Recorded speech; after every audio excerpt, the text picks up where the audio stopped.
Good to see you. Thanks for being here.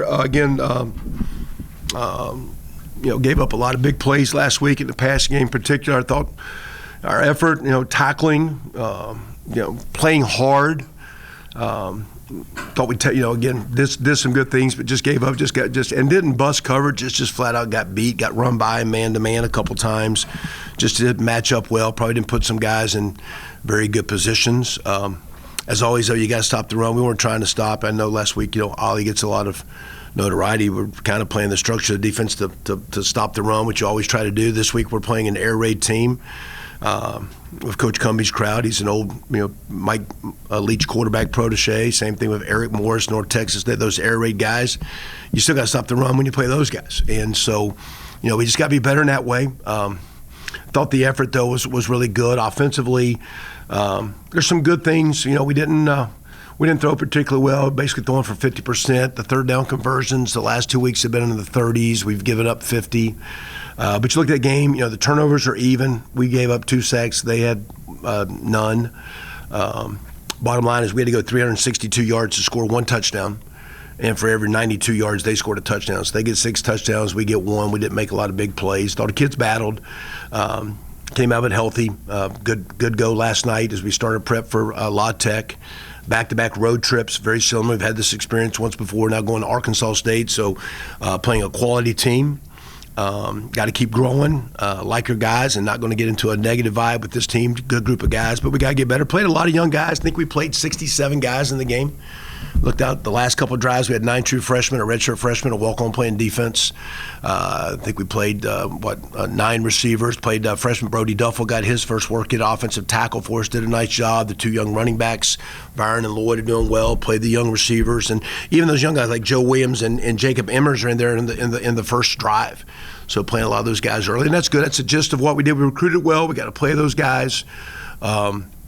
Presley, Grayson got to keep coming, Cam and Zion at the receiver world. But we can block better, played a good team. Appreciate the way Oklahoma State played. They played well. We got to play better.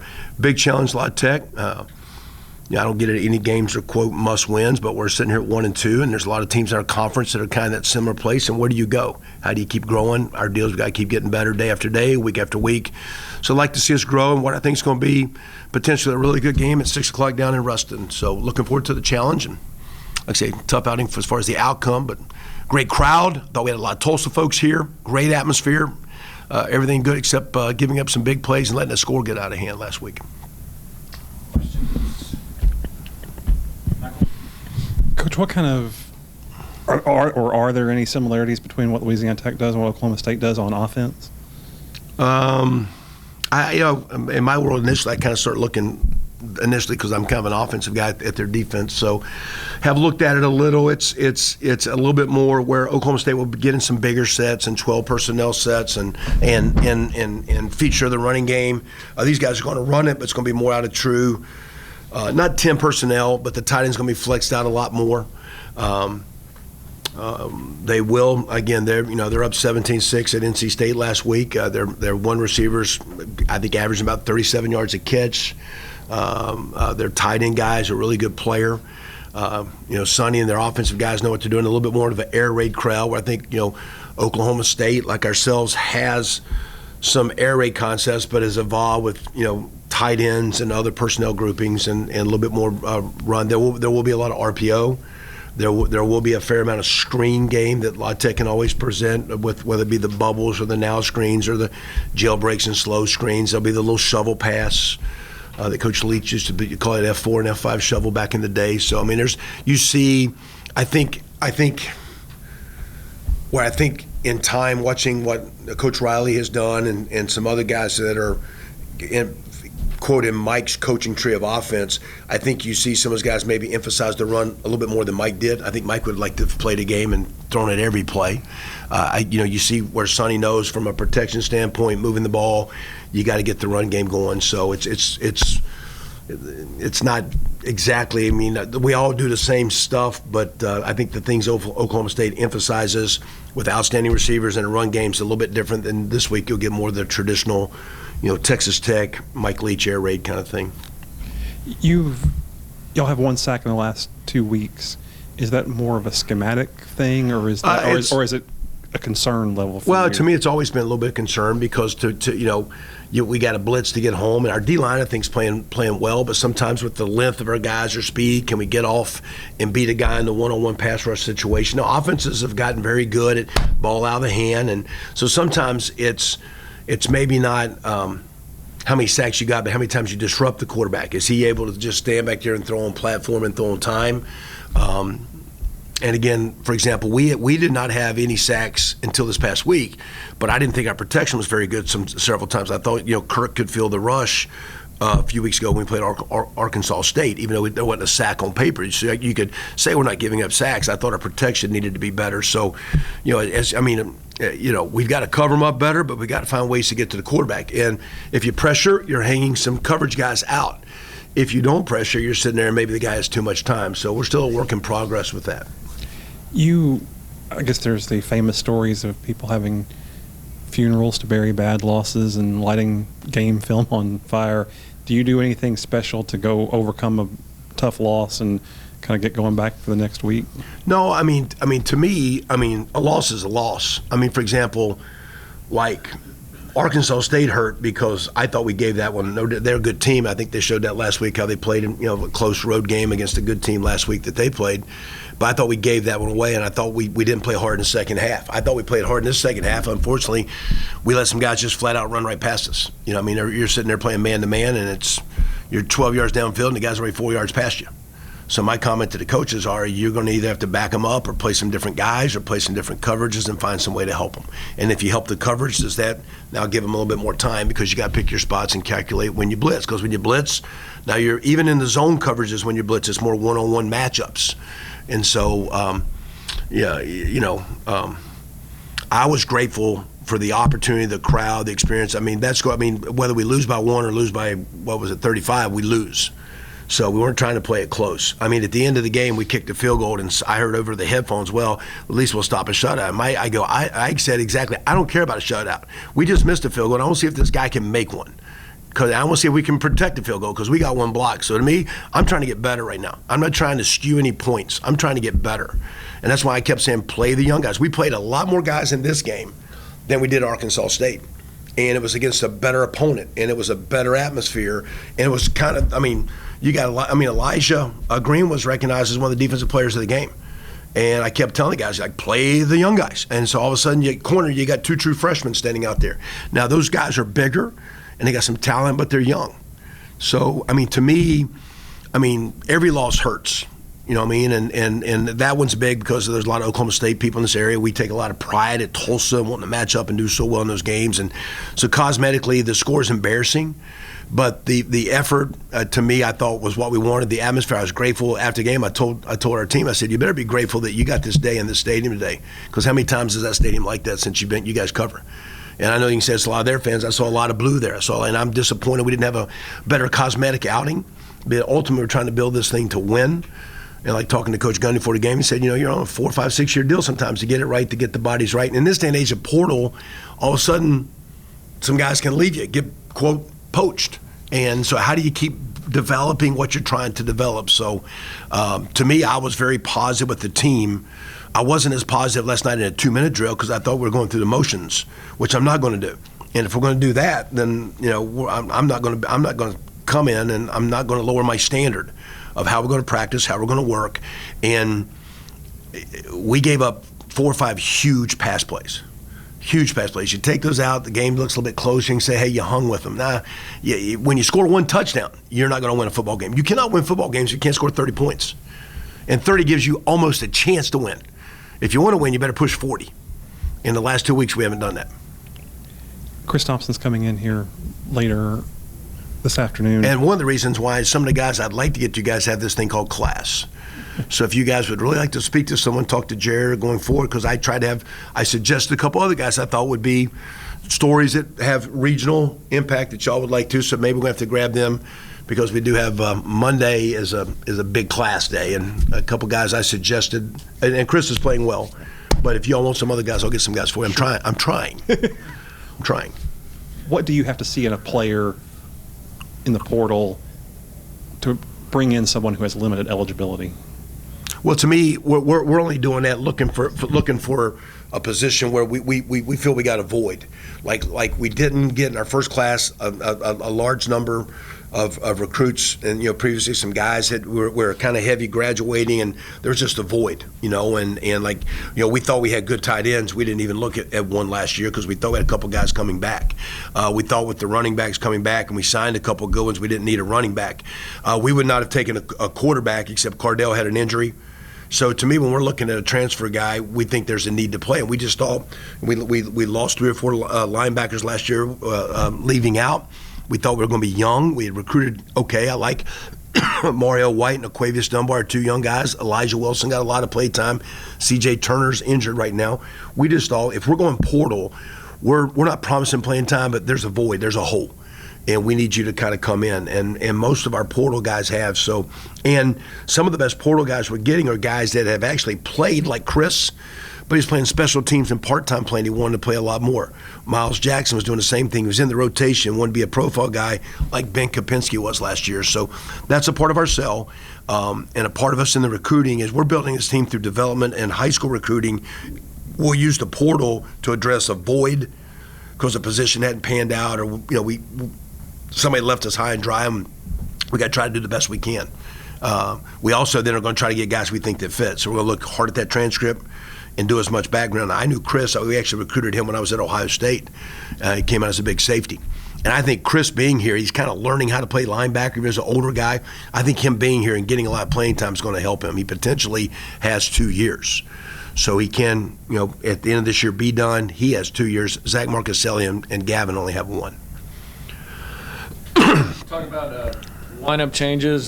First offensive line.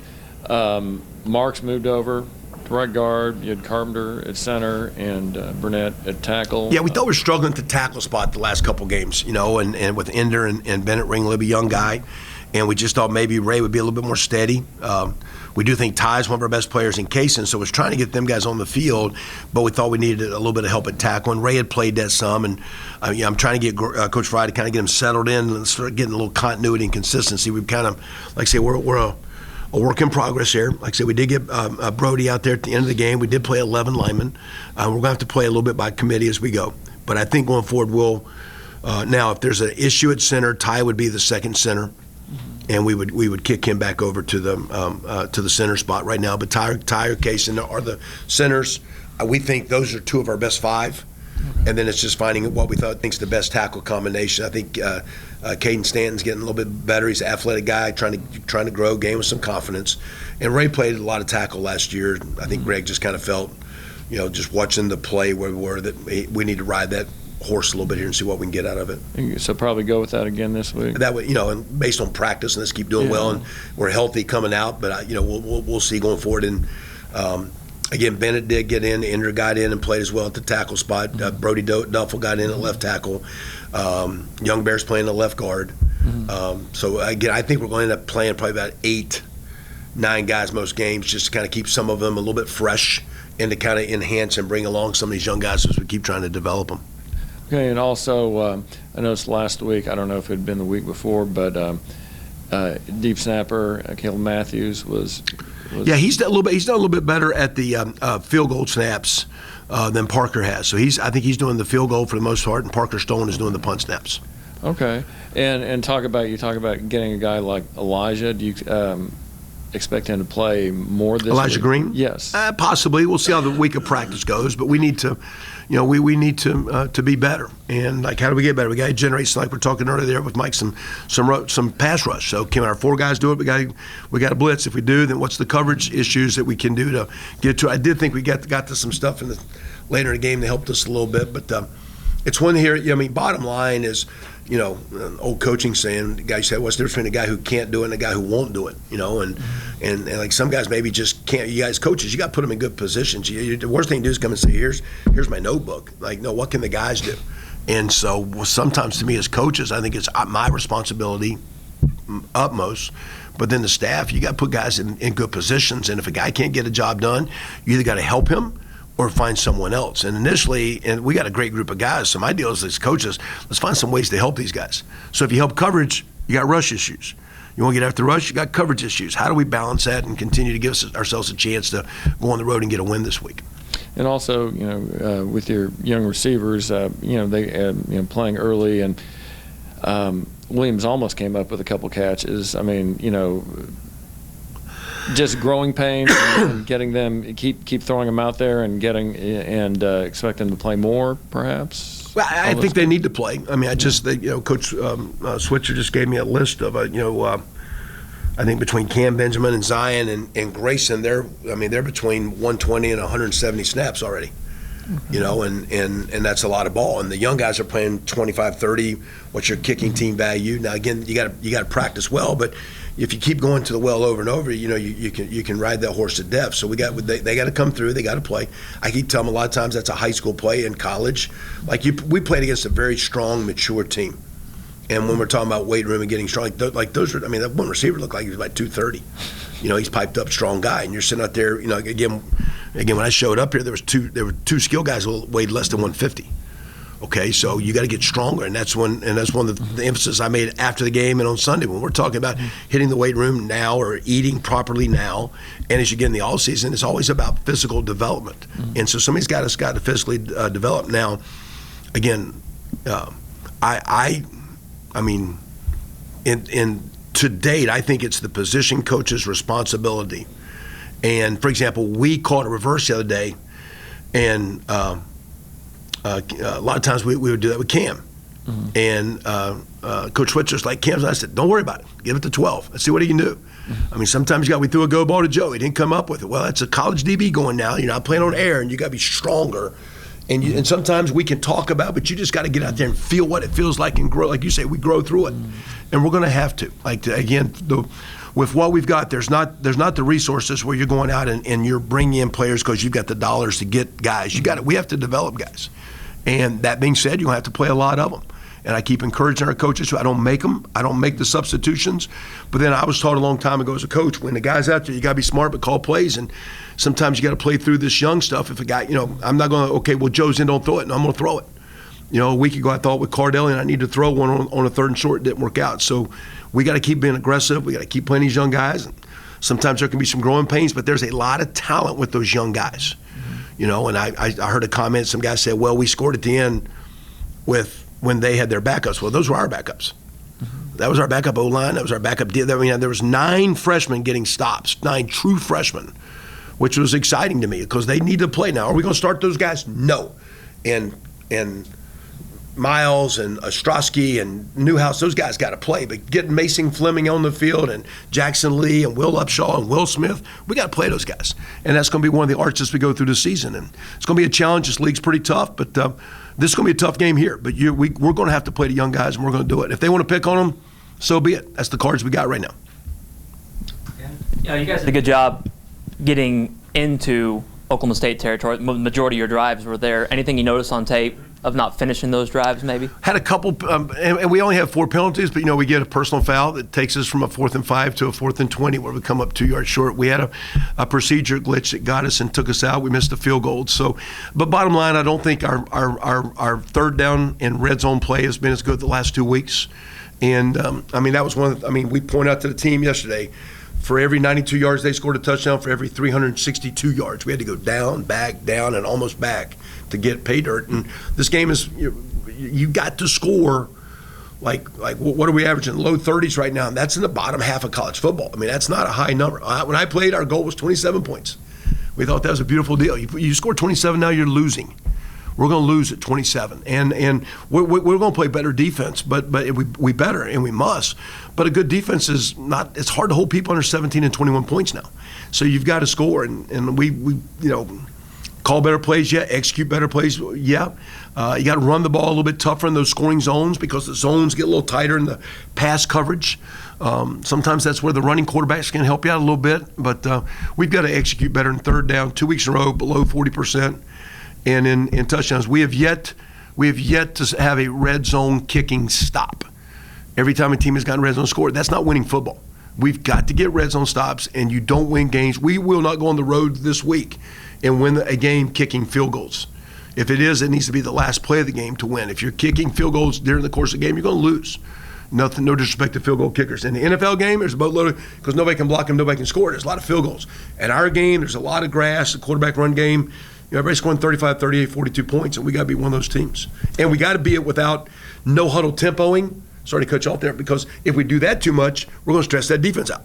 What are you doing to help the rush? What are you doing to help the coverage? Well, if you start going fast and you don't execute, all of a sudden the defense is back on the field. So the key deal is you got to maximize your drives, and it's points per drive. I think we averaged 0.8 points per drive, and they were 3.6 per drive. It's like, what are you getting out of your yards? What are you getting out of your drives? We got to find pay dirt. If we want to have a winning season, great season, we got to be better there.